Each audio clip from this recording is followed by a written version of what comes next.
When you're in a rush, you get to O.J. Simpson. There's only one superstar in rent-a-car. I met O.J. Simpson at my house.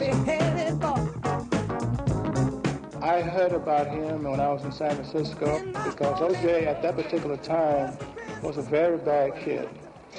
He could run the football. He could do many things. You may laugh at this. This is a true story. This is not nothing that I'm telling you without any doubt. I don't like to tell the story, but I do tell the story because of the success that O.J. have came by. I was living in San Francisco playing ball. And all I heard was Willie Mays.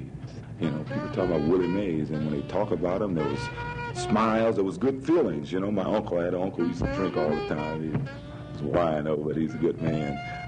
You talk about, say, hey, Willie Mays, you know, and I noticed he felt good and proud, you know. So I went out to see this man play, and I felt good and proud, you know. And it's like, hey, I was Willie Mays, you know. This was a black man that they were cheering for everybody, whites, blacks, everybody. It was my first experience of that in San Francisco. You know, I was a kid, you know, growing up, and I, you know, followed his career. I became a devout fan of his, and one day later on in my career, when I began to develop some athletic ability and, you know, talent, and it became somewhat known around the city. But I was an aggressive kid. I got in trouble a lot. Well, I went to jail for fighting, to make a long story short, and I had just come home. My father had just came and got me, brought me home, bawled me out, left, and my mother was there crying, you know. And this guy came over, I think his name was Sam Skinner, and said, hey, somebody want to see you, right? Picked me up, took me to Willie Mays' house. I don't like to say that I was the one that inspired him because he had all the tools for himself. But I can say this. We talked for many hours.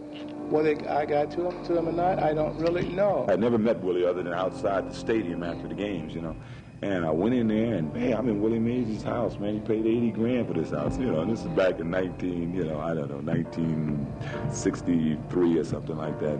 And, hey, spent the day with him. You know, he talked to me to give me any lectures or anything. Just, you know, he's just a good dude, you know. And I found out that, hey, this guy is like me. This isn't a guy who's, you know, made differently than I am, you know. And I guess that was a big turning point in my life. At that point in time, I was dedicated that, hey, if he can make it, this guy was like I was. Hey, I can make it. After that, he left San Francisco and went down to UC, I guess. But I feel right now, in talking to him, those couple of hours, I helped him a great deal.